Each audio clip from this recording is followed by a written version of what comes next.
Welcome back to the Something in the Wilderness podcast, everybody. We discuss Andrew McMahon's songs one by one, and to get us ready for the Something Corporate reunion, you're listening to the third episode in a mini-series I'm calling Something Corporate Fall. I went with Something Corporate Fall because that's the song that Josh Partington picked a couple episodes ago to talk about of his.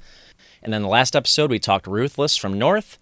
And by the way, you don't have to listen in order to any of these episodes. The way I structure this podcast is you can listen to any song episode in any order, and it's all good. Today, I have a returning guest. My returning guest is Mike Valdes from the Childlike at Best with Mike Valdes Podcast. And he is an actor, a comedian, a podcaster. And what's special about Mike's appearance today especially is that it is his third song episode with the Something in the Wilderness podcast. He has the distinction of being the first to reach 3 song episodes. Mike, you even got here first before my wife discussed 3 different songs. She has been on the podcast more with talking about concerts, but not 3 songs. So welcome back to the show, Mike. Wow, man. What an intro. I did not know that I was that part of the lexicon, part of the multiverse, if you will, of the Something in the Wilderness podcast. You got here. Certainly not the greatest guest you've had, because I would say it would be Andrew McMahon or Josh Partington, but you're up there. I'm up there, yeah. I'm one. Yeah. I'm at least one of the many guests that you've had on here. Well, it's been a couple years. Did you realize how long it's been? I did not. How long has it been? I'm just guessing right here. I think it was around episode 12. Okay. Then 31, I think, was the next one with Constantine. So Yes. First it was Dark Blue. Yes. Then it was Constantine. I think it was 31. And now this is episode 69. Holy cow. My favorite number. Yeah. No, I'm kidding. Yeah. So it's been a little while. Yeah. Yeah, it's a special one for sure. That's awesome, man. I saved it for you. No, yeah.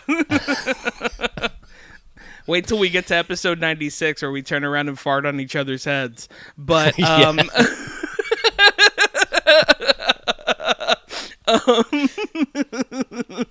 it's been far too long, so I'm glad that we were able to make this work and you came back to the podcast. And are you kidding me? What an honor. I love being on here. What have you been up to the last couple of years, by the way?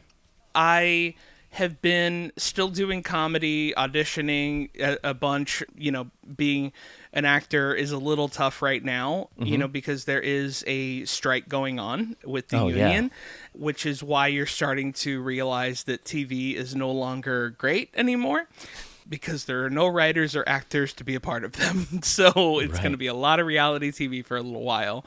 Or episodes of things that you've seen a million times. Mm-hmm. It's kind of been tricky, but at the same time, it's a good thing because I like to use my platform to let people know what's kind of going on, because a lot of people might just think that the strike is just like, oh, well, do actors really need more money? And it's like, well, there's maybe 20 of us that don't.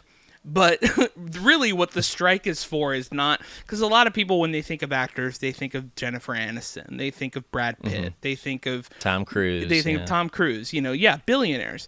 And the fact of the matter is, most actors are like me, where we work 3 or 4 times a year, and if we're lucky, and it's absolutely a travesty that we can't even get health insurance.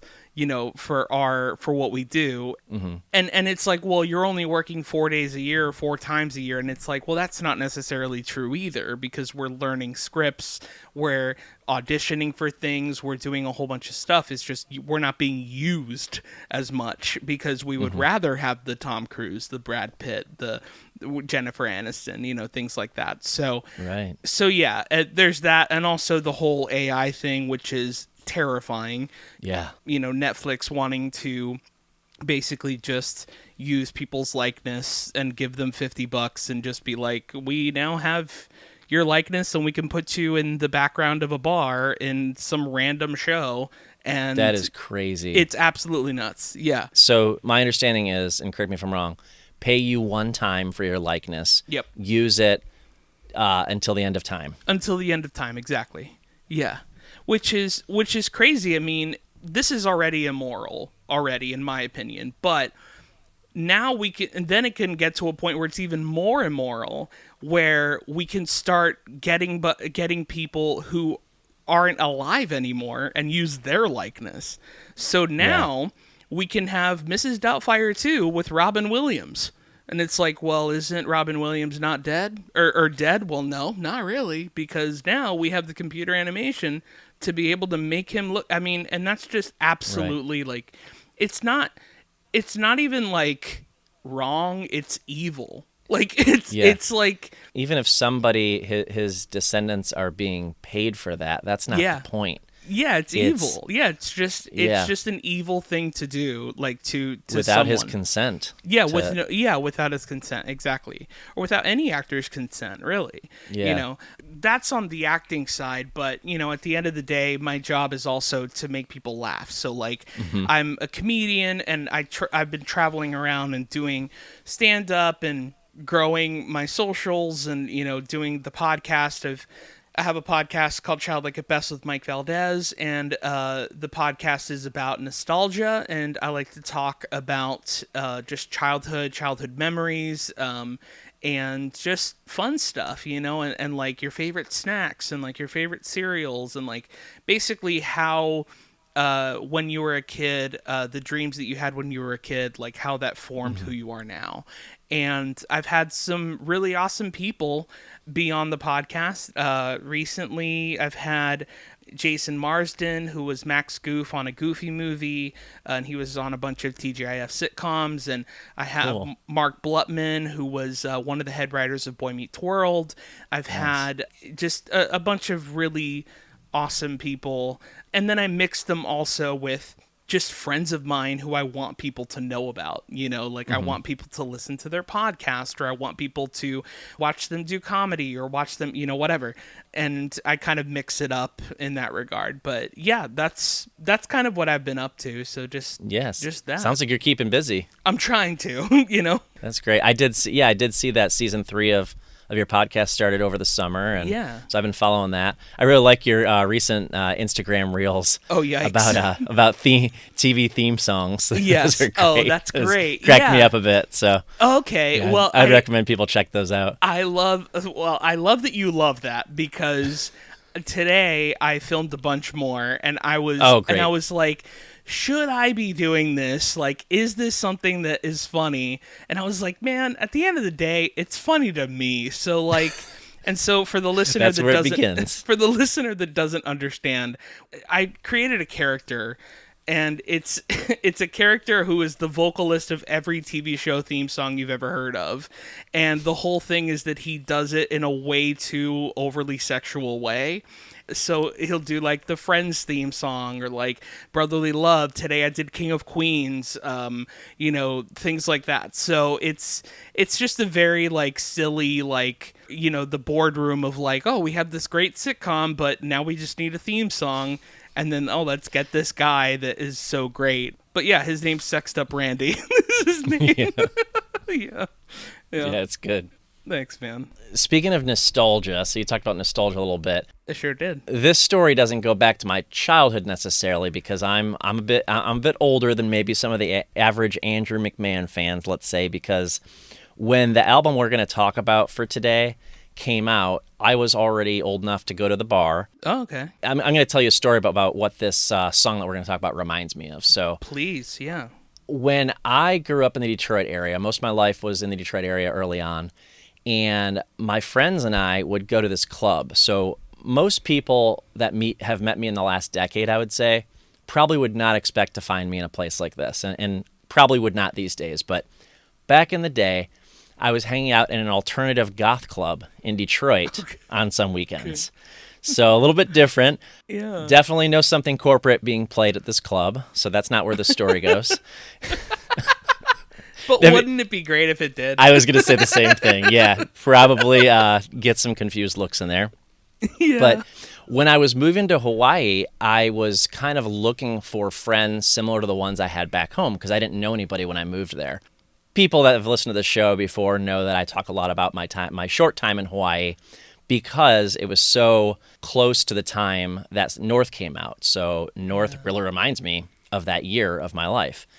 And I moved out there, and I was joining groups through like Yahoo. Have you heard of Yahoo groups? Do you remember those? Yeah, it I may have remember been. it, yeah. Those are from 20 years ago now.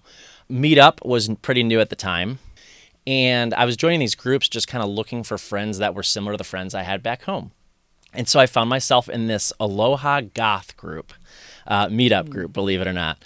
And I went to this club, and it was pretty similar to the one I went to back in Detroit.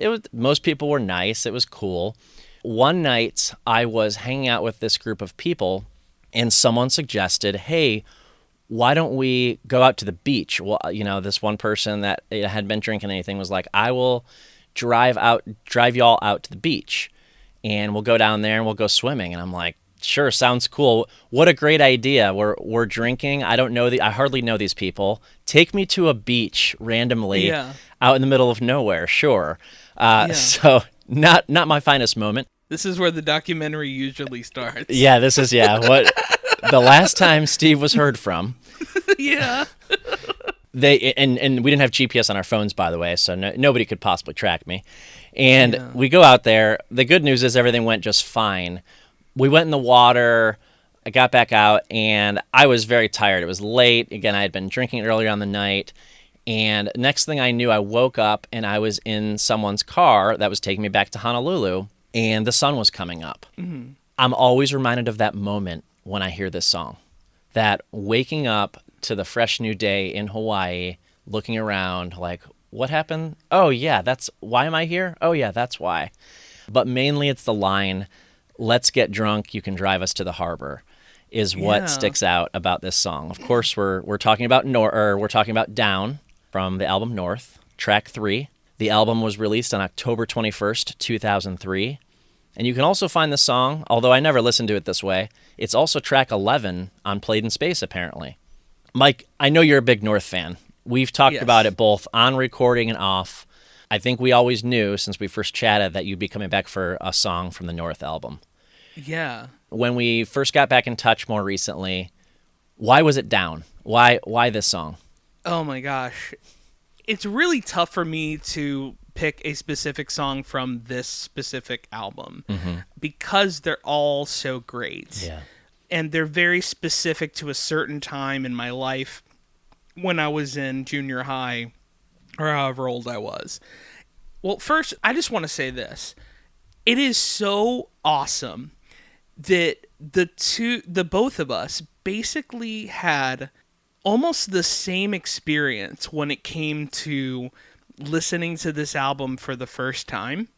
Because when I listened to this album, I loved Leaving Through the Window. I loved it. Yep. And I was like, pop punk with piano, this is awesome.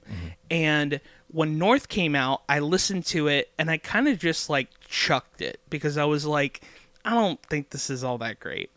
And back in the day, when we were younger, if you bought a CD and you didn't like it, tough crap, dude. You better figure out a way to like it. You know what I mean? You've committed because you committed. You just paid $20 for it. It's not something that you can just ignore on your phone. I remember I was on tour in the summer. I was maybe 14 years old.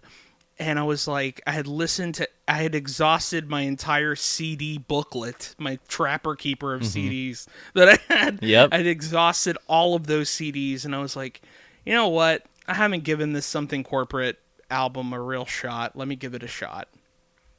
And I fell asleep listening to it. And I woke up, and it wasn't Down, but it was Ruthless. Okay. It was the hook of Ruthless woke me up. And I immediately, in my head and probably audibly said, oh my God, this is my favorite band. like I just made a switch, like in a snap of a finger. Wow. I was like, this is my favorite album I've ever heard in my entire life. And I don't know what it was, but ever since that record, it's one of the reasons why it still holds the test of time to me. It's one of the reasons why it's my favorite album of all time. I have it tattooed on my hand, like all these different things. The reason why is because it was the first album that told me to give things a second chance. Because you never know. Yeah. Sometimes a band just might be ahead of their time a little bit. And if you just give them a chance, you might realize that they're actually great at what they do, you know? And that has been the case with so many bands beyond Something Corporate, where bands will come out with albums and they're not liked until years after, you know, where then the fan base is like, why don't you guys play this? Oh, well, probably because everybody, including you, hated it when it came out. Like, you know, but now you're like wanting us to play front to back anniversary shows. But Down, it became my favorite because of just, I think the thing that I love the most about this song is the vocals. The angelic vocal harmonies, kind of feeling very, you know, no pun intended, but very spacey. And these are all sounds that I would want to recreate, you know, when I wrote Mike Valdes and the Noise stuff, when I wrote Dreamer, like I wanted to incorporate a lot of these like harmonies, you know, where you're kind of like in a trance almost with all these different, you know, choral sounding harmony things. And also like there was something so angsty about, because it's funny, every time I hear even you or Andrew talk about this song, the line that always sticks out to everybody is, let's get drunk, you can drive us to the harbor, right? And it's like, well, it's this song about getting drunk and things like that. And I don't think that's what this song is about at all. No, I would agree with you. It's not. I think it's about someone who's trying to kind of cover their losses or like cover their feelings with alcohol, you know, and basically just be like, and not even alcohol, like just cover their emotions in general, because essentially, like, because he's saying a lot of things like, you know, like we can't even pray because, like, to the stars, because stars are, you know, just balls of fire that are exploding in the face of God. And like, and there's a few other lines I'm sure that will get to my point once we talk about them. Sure. But I kind of feel like it's kind of like the quintessential, like, great angsty song, at least for me. And also, like, I love me a good sexy piano riff, and that's just what it is. Like, it's a sexy piano riff and like heavenly vocals, and I can't really ask for more when it comes to that. So yeah, that's probably why it's my favorite. Great description. Great review there. I love that you use the words angelic and heavenly, particularly on the vocals, because, and choral, you also said the word choral. Yeah. Those are not words that I would have pulled out of my own vocabulary, but I love that you did, because when you said those words, I could hear exactly what you're talking about in this song. Yeah. So, yes, I love the sound of it, too. It's a wall of voices. Yeah. It's unreal. Like, it's also very difficult to recreate, like, which is why, like, even when they do it, when they've done it live, the most impressed I was in the Ventura DVD, where like they actually did a pretty good recreation of the 4-part harmony. Yeah, it sounds like the album. Yeah, which is impressive. Yeah, it's extremely impressive to be able to do that live. Yeah, for sure. Well, speaking of the vocals, Andrew does lead vocals, of course, but all 4 guys in the band other than Andrew are all credited on background vocals for this album. Now, I don't know that they all sang on this particular song, but from what you're saying, it sounds like they may have. Again, with the vocals, though, so I've heard Andrew say that this song, it's hard to hit that falsetto in the chorus. Yeah. As a singer, songwriter, musician, can you imagine that to be the case in this song, like thinking through the chorus? For me personally, I don't think it's a problem, but that's because I have a higher voice than Andrew. And I was going to say, I think it's more within your range. Yeah, it's 100% in my range. Yeah. Like, it's a lot easier for me, but also his voice has changed immensely since Something Corporate. I've grown to love his voice now, you know, as opposed to the other stuff, and that's not to say that I don't love Something Corporate or Jax or anything like that, but it's just like, I just like the maturity of his voice now. Yeah. And when you listen to Something Corporate, you're like, man, this guy was a baby, like, when he was singing this. Like, he's a kid, you know. And he sounds like a kid. Like, he really does sound like a kid. But when you listen to like Wilderness stuff, and I think it really started with Transit. Like with everything in Transit, I think it really started where it was like, now this is a different kind of voice and that we're going to get, you know? Yeah, he's using his voice differently. It sounds Yeah. different, so he has to use it differently. From a review in the Louisville Cardinal from back in 2004, which I'll link in the show notes, that article stated, Down showcases the drummer, Brian Ireland, in a syncopated rhythm that gives the song an interesting feel while meshing with McMahon's piano to tell a story of loneliness. I just love that Brian Ireland's finally getting some love. You know, you don't normally see the drummer mentioned in an article or review of the album, and so I don't think he gets enough credit for the work he does on this album personally. But and I'm probably guilty of the same. I don't notice a lot of what's going on with the drums and the bass as much as I could if I really listened for it. You can kind of argue that with some of the greatest bands of all time. When you talk about the Beatles, nobody's really talking about Ringo. Right. You know what I mean? Like, people are like, man, you want to know who a good drummer is? Ringo Starr. You know what I mean? And it's like, no, usually when it comes to that conversation, people are like Travis Barker, Neil Peart, you know, like guys that are so good that they're the person that you talk about when you talk about the band. Yeah. You know what I mean? So yeah, I definitely agree with you, but that doesn't mean that these drummers are bad or these musicians are bad.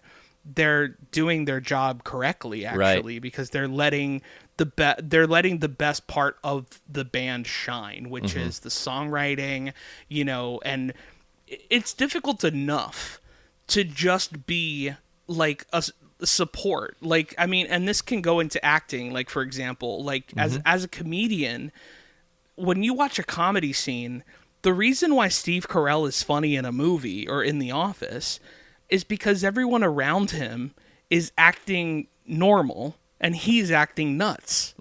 That's why it's funny. Yeah. If everybody was nuts, it wouldn't be funny. Right. You would just be like, oh, well, everybody's nuts. That's a good comparison. I like that. Yeah, like you need somebody to just kind of be there to let the person shine. And then eventually there will be times, I mean, it goes back to a Chris Rock joke where he's talking about relationships, where he's like, being in a marriage is like being in a band. And sometimes you're the lead singer and sometimes you're in the background playing the tambourine. But no matter what, whether it's your time to be singing, it is your wife's job or your husband's job to make sure that they are playing the crap out of that tambourine. And because eventually it's going to be their turn. And when it's their turn, you better do everything you possibly can to support them too. And that's what it is. Like, it's a band is just a support system, you know, like it's a marriage. You know, many people have talked about bands being a marriage in a lot of ways. And and it's difficult, just like a marriage at times too, because Sure. probably for some reasons that very thing we're talking about is sometimes you just have to sit back and do your part while someone else takes the spotlight. So I'm sure that's tough as a musician, as a creative person. We touched on concerts just a little bit already, but let's talk through when this song's been played live. So according to Setlist FM, it's been played live only 36 times by Something Corporate, according to Setlist FM. 5 of them by Andrew McMahon solo, and 2 of them by Andrew McMahon in the Wilderness. But after combing through Setlist FM with more of a fine-tooth comb, I'm pretty confident that the two times that it's listed as played by the Wilderness, it was actually just Andrew McMahon solo, but the show is listed as a Wilderness show. Right. I'm pretty sure the current lineup does not play this song for whatever reason. Maybe it's the reasons we talked about with the multi-part harmonies and Andrew having trouble hitting the falsetto and that sort of thing. I don't know if it fits in with a lot of the music they do nowadays, but I guess the same could be argued for other Something Corporate stuff that they do play. So I'm not real sure. Yeah, I think just to kind of piggyback off of what you're saying, the thing about Andrew is that he has a giant greatest hits catalog that spans so many years and so many different eras, if you will, to use a Taylor Swift term. If you're going to do Something Corporate songs, but also do Jack's Mannequin songs and also let people know, like, the reason why they're there, which is to see your newest band, I would think you're going to do the most recognizable songs. Yeah. You know, so that means you're going to do Dark Blue. You're going to do I Woke Up in a Car. You're going to do, you know, songs like that. I mean, I did one of those like sound check things the last time I saw him, and somebody asked him to play Straw Dog, and he forgot how the song went because he hasn't played it in that long. And it's like, I don't blame him. Like, I mean, of course he's probably been playing it a lot now recently. Right, he's practicing it, I'm sure. Yeah, I'm sure he's playing. I'm sure they're going to be playing that in Vegas. But I'm just saying, like, you know, at that time, it was like I gotta, you know, take some rust off of this because it's been a while since I played this song. I've noticed that the current lineup doesn't play it, and I think that kind of makes sense for the reasons you were saying. So yeah, of course, I appreciate your points there. The last time it's been played was actually for a live audience that I know of is on Camp Wilderness. He did a something corporate only, like just Andrew on a piano. It was great. I think he played 5 songs or so. He played Watch the Sky. He played As You Sleep. He played Down. It was pretty North heavy. And it was excellent. Sounded great. But, you know, I think something is lost, and we'll talk about this when we get more into the sound of the song. I think something is a little bit lost when you lose the other instruments out of this song. I do appreciate the full band version, but I can also appreciate this, just Andrew on a piano. But that's the last time I know that he's played it. He also played it on Instagram Live in May of 2020, which is honestly where some of the information I'm going to share today, and I already have shared, I got that information. It was from the time that he played it. I'll link that Instagram Live in the show notes because that's something I can share. I think I remember that you said you went on the reunion. You went to see the reunion tour back in 2010. Is that correct? I sure did, yeah. At House of Blues Orlando. Yep. Cool. I wish I could have made that. Would you have a memory of that? I know it was a long time ago, and I know I wouldn't if it were me, but would you have a memory of them playing this song back then? Do you know? I don't remember much from that show, but what I do remember is that they played everything I wanted them to. Nice. So, which would probably mean they played Down. That's kind of how I can recall a show too. Honestly, it's like I remember feeling great. I remember loving it, but I couldn't tell you specific songs they played. I mean, they did everything. I mean, I think, and also at that time, it was also such a big deal, which I'm sure it's going to be a big deal when they do the Vegas show. Sure.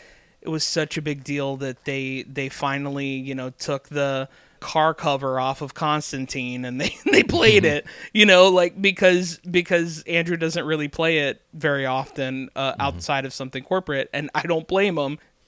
Yeah, so you mentioned Las Vegas, and yeah, I'm wondering if they're going to play Down. I'm hopeful.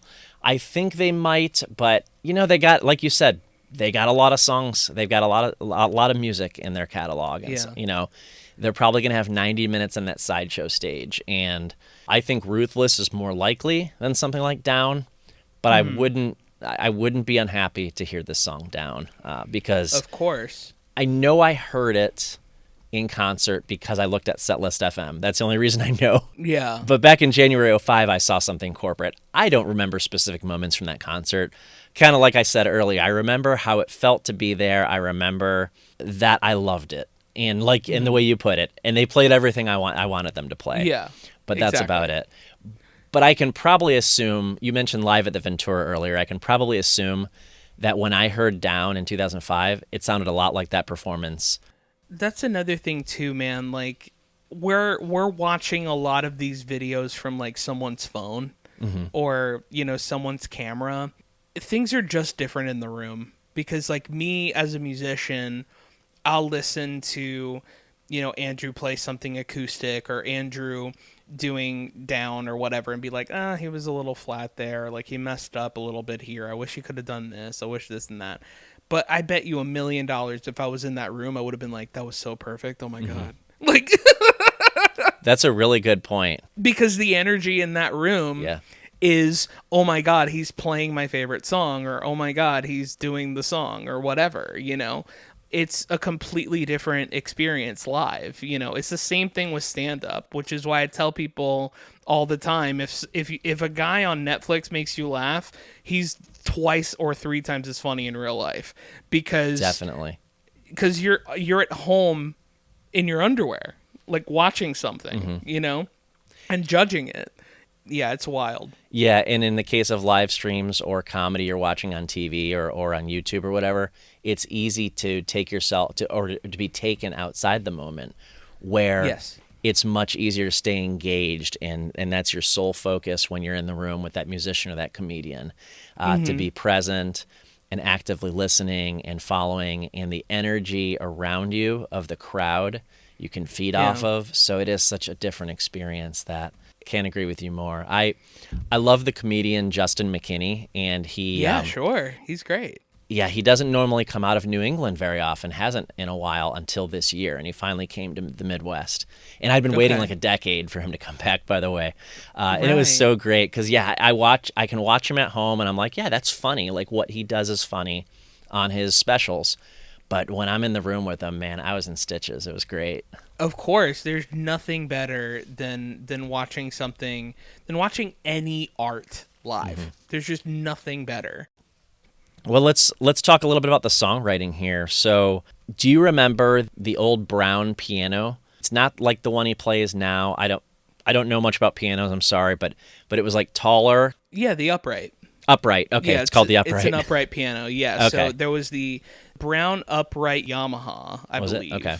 If it's not a Yamaha, it was a Steinway and Sons, but he wrote all of his concert dates on it. I didn't know. Dude, see, I I was didn't know obsessed that. with his pianos, by the way. Were you? Like, I was. So could you see them when you'd go to those concerts? Could you see the actual dates on them? It was more for him than Okay. it was for anything else. Like, you couldn't really see stuff. But that's kind of a cool little fact there, though. Yeah, and then he also, after that, I know he wrote down on that piano. And then the touring piano, which is the one that he's been doing a lot of the live streams on, is the black Yamaha upright. And that one is the one that he just covered in a bunch of stickers to kind of look like a punk rock guitar, which I thought was really cool too. Right. My favorite piano of all time, and would be one that I would buy and recreate my own if I ever make stupid money, is the upright piano with all the North art on it. I think I've seen a picture. Yeah. Yeah, it's in the Ventura show. I'll have to go back and watch that. Oh my gosh, it's incredible. Like, the inside of the center paneling is the Me and the Moon lyric sheet. And then the side is the kind of skater looking guy with the upside down heart and things like that. So it's a really, really cool looking upright piano for sure. One more note about the songwriting here is, I guess you said that he wrote it on that brown piano. That piano was living at his parents' house for a few years while they were touring, leaving through the window. And he stopped at their house in between some of the tours and stayed there for a little while because he didn't have an official residence at the time because he was touring so much. But he said he remembered drinking a beer there playing at the piano, and he was like 19 or 20, and he's like, I guess my parents didn't care because I was touring the world like an adult, but here I am drinking a beer at home and I'm not even legal to drink. And I don't know that is where the lyric came from or whatever, the first lyric in the song, but that's kind of what he said about what he remembers writing this song, sitting at that piano at. It's really funny because, like, I have heard him talk about this song a few times, and as any songwriter, you would look back at the songs that you wrote when you were a kid and just be like, well, here's me trying to be smart and like all this stuff. Because essentially, like, he did tell that story about like how he would drink and then he was like, oh, let's get drunk. You could drive us to the harbor. And then he's like, oh, I want to make a metaphor about God and like all this stuff. And he's like, I'm a kid. And it's like, that was so, to me, that was so relatable as a songwriter, like being also that age, of course, not anywhere near his popularity or notoriety, but being 19 and writing songs and feeling like I wanted to be a poet and all this stuff. And then writing things and nothing about the world. You know what I mean? Like True. you don't know anything. Like you're just a punk kid. You know what I mean? And it's kind of the fun and awesome thing about like him telling these stories. If you don't mind, can I ask you a question? What do you think the song Down is about? What do I think it's about? Yeah, what do you think it's about? Again, like I said, so I brought this up in the last episode talking about Ruthless. My experience with the lyrics in this album, or my interpretation of the lyrics on this album, are very colored by what I was going through at the time, what I was feeling at the time. And so I hear loneliness, I hear a relationship, the two of them against the world. Like basically it's just the two of them and nothing else in the world matters. So maybe, I guess lonely together would be the better way to put it. I don't know. I know there's a better phrase for that. No, that's... It's just them in the world, and like it's hard for them to imagine anything else outside. They're just focused on each other. Young, dumb love, whatever you want to call it. But also, a sense of finding their place in the world. Yeah. Yeah, that's what I gather. How about you? It's funny, and the reason why I ask is just like, and Josh did this with you with Fall. Yeah, and he did. It's so interesting because I agreed with him as I was listening to his interview. I was like, man, it really is just fun to ask people what they think a song is about. It's probably even more fun if it's a song you wrote. But truthfully, what's so beautiful about lyrics is that if it's written a specific way, because there are certain songs that are just blatant, like that's just what it is, like Bodies by Drowning Pool. Like I'm pretty sure everyone knows what that song's about. You know what I mean? Like I highly doubt it's about like anything other than bodies hitting the floor. Yeah. You know what I mean? That's the only line I know from that song. I couldn't tell you another single lyric in that song. That's the only line in the song. So that's the beautiful thing about music is like it could mean a relationship to you. It could, to me, and I'm sure when I was 14, that's exactly what it meant. It meant loneliness. It meant all this stuff. And then now being an adult, I look at it as somebody who is not fighting with themselves, but kind of either fighting with themselves or fighting with the person that they love, and just be like, we're not going to see each other as much as you think we are because I'm always gone. And there's a constant theme in this album that's a lot like that with a lot of Andrew's writing. There is. Because As You Sleep is about this. Down is about this. The Runaway it can be is kind of like this as well. I Won't Make You is like this. Miss America, is like this. I mean, a lot of these songs are kind of these like, if I wasn't always gone, then I could be with you type of thing. Again, or we're just two dudes on a podcast talking about a song that we didn't write and know nothing about. Right. So like that's always the disclaimer. That's like the known disclaimer. Who really knows what the song's about other than Andrew? But like, and even then, what's to say that Andrew truly remembers anything? Like some of it could just be artistic creativity, where it's just like, honestly, I just only wrote that line because I thought it was cool, and then everything else just wrote itself because it sounded good. Right. And that would be a valid argument. You know what I mean? Like, it does that's sound a complete. Good. Yeah, that's a completely valid argument. It doesn't have to be about something. Like, it can just be a song that sounds good and has cool metaphors in it. You can look at it as like it's a person trying to mask their loneliness with alcohol, or mask their loneliness on it being God's fault, or mask their loneliness on like, now my freaking girlfriend's crying because I'm always gone, like, and it's my fault, like that kind of thing, with the, taste the saline rolling down your cheekbones line, like that kind of thing, where he's just like, well, now I've got all these people freaking missing me and crying and all this stuff. And like, what am I going to do? When I listen to it now, I hear loneliness, obviously, but I also hear like angst and like almost like anger at like, I wish that I could be around more, but I have to do the thing that I want to do. Yeah. Because I have something to do. Yeah, the first verse is especially pertinent to me, not just the first couple of lines, but the whole thing, like just the idea of looking into the sky. We get our Sky and Stars reference from Andrew. Yes. As expected. Yes, I love it. but I picture him looking up at the sky and just thinking about how small and maybe insignificant he is. On this earth. He's just one small piece, but then it feels like the second half of the first verse goes to him looking over at Kelly, the love of his life, or whomever he's talking about in the song, which I'm going to assume to be Kelly, and kind of looking at each other, and like I said, kind of that me against the world, or us against the world type of mentality. It's like we may be the small thing, but like we're just going to focus on each other. It's just going to be the two of us. And we're going to live up in this castle, in our kingdom, locked away from everybody, and just, Right. There's other places in the album that allude to that too, like the idea of 21 and invincible. Mm-hmm. Just them against the world. They're just going to do their own thing and it doesn't matter what other people say, sort of thing. Right. So that's what I get out of this first verse, which I love the poetry in this whole first verse. So yeah, me too. And like, and not only that, like I remember, you know, I grew up very religious, and so like hearing a line like, "Do you know what stars are? Balls of fire burning up the black space, falling from the landscape, exploding in the face of God." At first, I was like, this is like demeaning to God.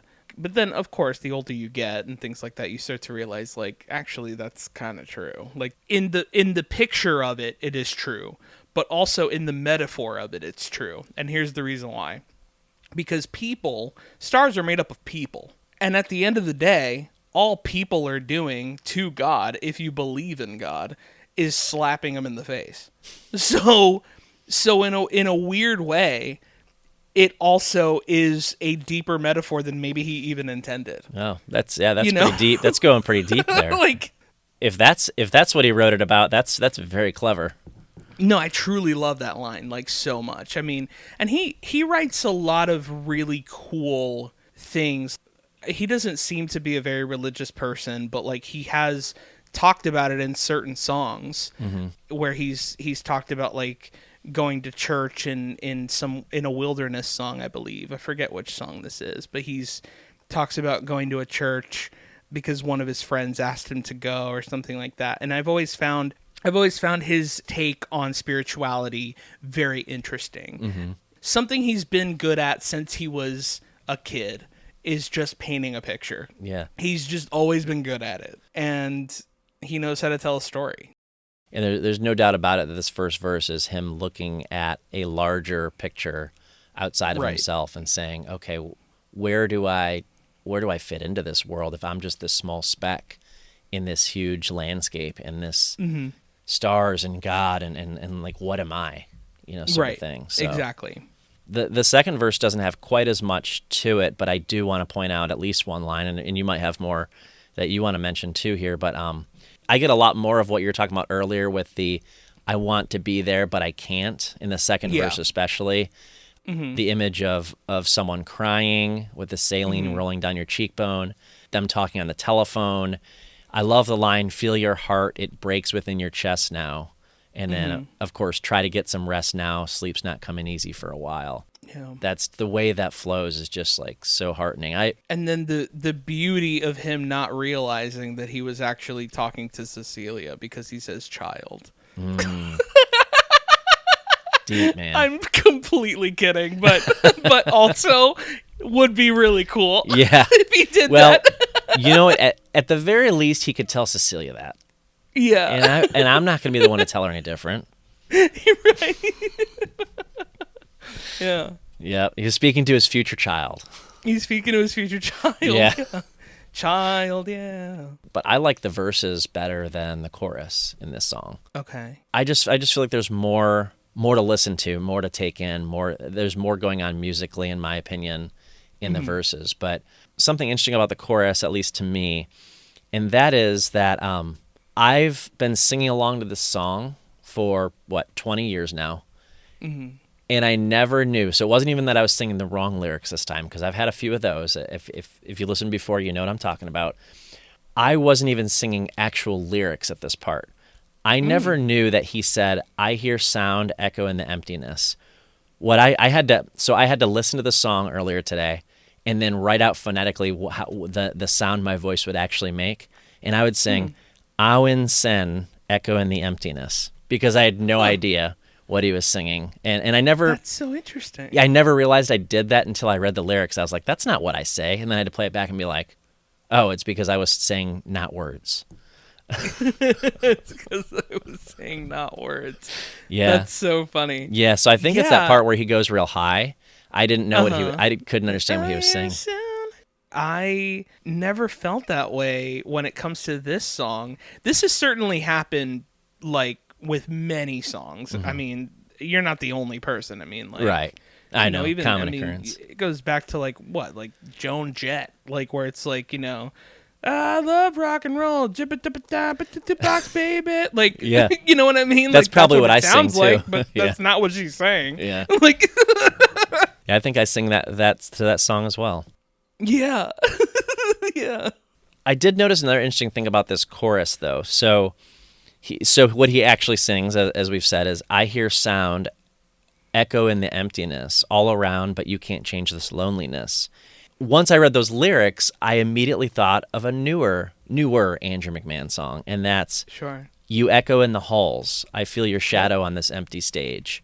Echo, empty. It's again a case where he's, and he's talked about that, but he talked about that when I talked to him on the podcast, is that he's like, you have this world in front of you, and you see these things, and you write what you know, and sometimes you just write what you know in different ways.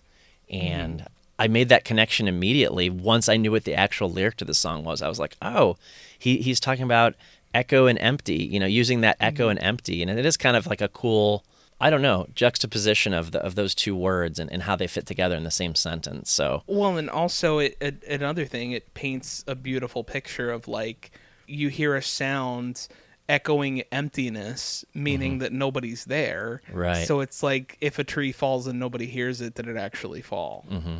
Like that kind of thing, where he's like, I'm basically screaming at how lonely I am, but nobody seems to hear me. Like that kind of thing. Yeah, I like that. I like that he used it in two different places, but so differently.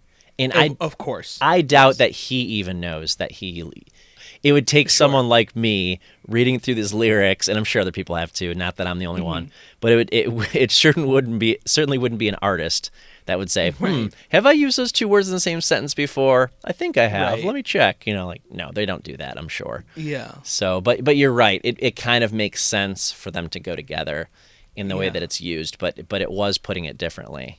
But yeah, what do you think about the chorus versus the verses? I love the whole song in general. Mm-hmm. This is probably the best way to put it. In the verses are very, like, supportive of what the lyrics are. And then the chorus is more, here is the opening of everything sonically. So here's the explosion of sound.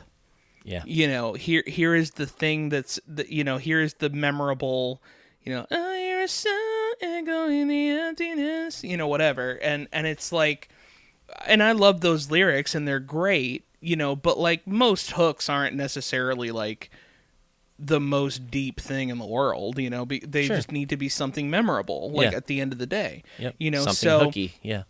Yeah, something hooky, yes, or something corporate, if you will. But yeah, so it is very, like I said, and it's also so interesting because they talk about how when they were recording Leaving Through the Window with Jim Wirt, how they were kids and like they didn't know how to make an album and they were so green and all this stuff. And then when they went into North, it was like they were an actual band now. Right. And that's what's so interesting and so cool about North, is that North is the real Something Corporate album. 100%. Like, yes, Leaving Through the Window is great and it has great songs, but if you want an album that really tells you this is who this band is, it's North. That is the band's real sound.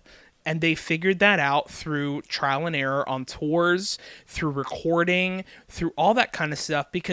And you can tell, man, I mean, in Leaving Through the Window, of course, as a listener, you just listen to every song and you're like, oh, this song is great, this song is great. But like, then you look back at it and you're like, okay, well, this song has strings in it, but now this song is just piano. Now this song is just heavy, and this song is just this and that. And to where this is one coherent sonic thought. Yeah. Where it is like all 12 songs, it feels like the same band. Yeah. Those are the best in general, like not even just Andrew's stuff. Did you get a chance to check out the acoustic version? I sure did. I listened to all of the acoustic versions, and Oh, cool. Okay, so you heard the Dear Jack 2019 VIP night. Yes. I love that he does that VIP night before Dear Jack now the last few years, and it's just him and a piano in a intimate room. And kind of like what you were talking about earlier with other times that he's performed this song and others, where he tells the stories. So he kind of starts playing and he kind of fumbles and he's like, yeah, I'm talking about alcohol, I'm talking about God. What do I know, as a kid? So it's wonderful. Like, it's as a creative myself, and it's not that you don't look back at your memories with fondness or anything like that, but I personally think if you're a creative person and you look at something you did 20 years ago and you're like, that was awesome, like, you probably haven't grown as an artist. You know what I mean? Like, I think as a consumer, it's hard for us to imagine that, but I understand what you're saying. Yeah, I empathize with him as much as I also empathize with being a fan, because, like, for example, I'm with Andrew when it comes to not wanting to play Constantine. But as a Something Corporate fan, I want him to play Constantine. But also, I understand what it is to be in a band and you just want to stop playing. You're 3 bands later and you're still playing a 10-minute song. Like, let's move on. You know what I mean? Like, I get it. The song you wrote when you were 17, too. Yeah, song that you wrote when you were 17 about a girl that you don't talk to anymore. Like, at least Dark Blue makes sense because it's the woman you married. We can get into this because I know we're probably going to talk about the Vegas show, but like, I'm more than certain they're probably going to play If You See Jordan. Now, I would pay so much money to see what it was like for them to play that song for the first time again 25 years later, to see the cringe on all 5 of their faces, because it is so clearly a song written by a 15-year-old. Like, but they're like, we have to play it. But dude, this is the thing, and don't get me wrong, listener, as a Something Corporate fan, when I go to that Vegas show, they better play If You See Jordan. You know what I mean? But as an artist, I completely understand where it's just like, oh my gosh, like, I can't believe we wrote this song. like this, like, angsty, like, if you see this kid that just, he sucks, like, like, like, okay, he sucks. Yeah, like, yeah. Ultimately, that's basically what the song is. Have you seen Jordan? He sucks. That's what the song is. I at least Andrew and probably other guys too, I don't know, they can laugh about it. They're just like, yeah, this is a song people really latched on to because they were that age too. Of course. Well, that's the beauty of it, dude. That's why we love that song. It's because we were that age when it came out. That's why it's so awesome. That's why it's the same thing with, like, any of these people. Like, I'm sure Taylor Swift is going through the same thing. Where, like, I'm sure she doesn't want to play 15. A lot of these, 15. Yeah, she don't want to play 15. Tim McGraw. Or Tim McGraw, like, these songs. But I went to the Eras tour, as I stated before, and people around me wanted to hear 15, and they wanted to hear Tim McGraw. Yeah. They wanted to hear those songs. At the end of the day, like, she's a mid-30s woman who is not 15 anymore and has had many relationships and, feels certain things and, Karma's now her boyfriend, and like things like that. So I get it. You want to move on, but I think it's less that people like the song for what it is. Like it's like, oh, I need to hear Jordan because I love the guitar solo, or I need to hear Constantine because I love that piano riff, or whatever. I think people want to hear Constantine because they want to feel the way they did when they first heard Constantine. Certainly. Because my guy, every time I've seen him play Constantine live, I get transported. Because I will tell you, it's 10 minutes of the same goddamn piano pattern. Like, and we love it. We love the whole 10 minutes. It is nothing special sonically, but it is so special at the same time. And that's what makes it so great, is that it's technically not special, but it is. I learned this from Andrew, which was like, not personally, but just like from being a fan, where it's just like, you write that one little piano hook or that little thing, you can just grab somebody and you can make them putty into your hands and just tell them a story. And then going back to Down, the same thing with Down, where it's just like that angelic sounding sonic thing that is happening, sonically speaking, or choral thing that's happening, is basically like the sonar lubricant to what is going to be this story that is of loneliness, or whatever the case, so I think that piano melody is why I love the verses so much, even more than the choruses. Yeah. It's just like the way that it leads you in, especially coming out of space, from that, heavy rock song. And then you just get this nice, gentle piano. And then that whatever his voice is doing at the beginning there, you called it choral, you called it angelic. I love that. Yeah, I love that sound. There's a lot of harmonies happening in that. There's like this whole like like there's also a voice that's moving in the chord, which makes the vocal chord so beautiful and like unexplainably makes the hairs on your arm kind of stand up, like inexplicably. Yeah. That's why, because music is science, man. Like when you do something like that and somebody hears it, it can make somebody cry, like with emotion. Like, like it's guilty. Music is such a powerful thing, dude. It really is. It's such a powerful thing. Some of my favorite things about this song are the subtle little things that are in the song, like the moving chord, the moving vocal pattern, in the very beginning, because that is what's holding the whole thing together in a lot of ways, and even in the bridge, when the guitar is driving and it's the and he's down at the bottom of it. It could be Andrew, it could be William Tell. I think it's one of the two, but they're going down or something like that. I don't know exactly what it is, but it's this little, like, almost, I'm making a shape on a video that has nothing to do with a podcast. So, I can see it. They can't see it, but I can. Yeah. So yeah. So this is just between you and I. So it's kind of like this, I guess wave. Like scoop, a scoop or a wave, down, where like that's happening. And it's so funny because like I talked to Andrew about this personally at a VIP event. I was so astonished when he told me that he does not like doing harmonies because he doesn't think he's good at them. And I was like, that's nuts to me, because, I mean, you fooled me. Down has some of my favorite harmonies in a song. Probably, I mean, I guess Bohemian Rhapsody. Like, I can't say that it's better than Bohemian Rhapsody. Yeah, but hard like, to put it up against that. Yeah, but like, I mean, it's up there for me. It's in the Mount Rushmore of like great harmonies, Wow. And praise. like, yeah, it's like one of my favorite, type of things, because it does so many creative things vocally to trick your brain and to make you feel a certain way, and to just do that with a voice and not an instrument, which the voice is an instrument, but you know what I mean? I know what you mean. Just to do that with a voice is magical in a lot of ways. Yeah.